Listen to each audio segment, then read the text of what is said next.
Përshëndetje miq, sot dua të flasim për votën. Në vitet e tranzicionit ton të trisht, vota është trajtuar shpesh herë si qok. Pra t'ja japim dikujt se kur shkuam në spital dhe s'kish ilaçe, ai na u gjend dhe na siguroi ilaçet përmes miqve dhe shokëve në administrat. Ose t'ja japim një të afërmi se ai punon në administrat dhe ne duhet të solidarizohemi me të. Në fakt duhet të jetë krejt ndryshe. Mendojini zgjedhjet sikur pas ditës së votimit ju me vete të keni një kuti votimi dhe çdo ditë 4 viteve të mund të votoni.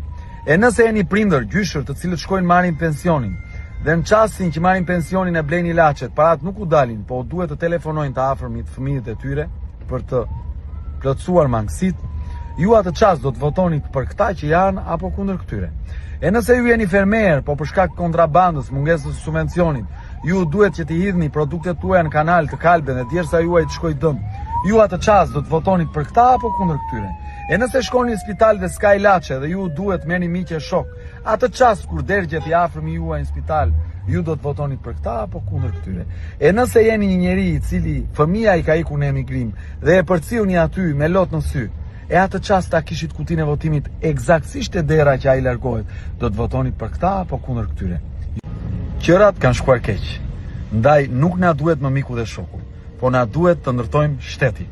Votoni këtu doj shpirti, por gjithmonë numrin 6. Ju përshëndes.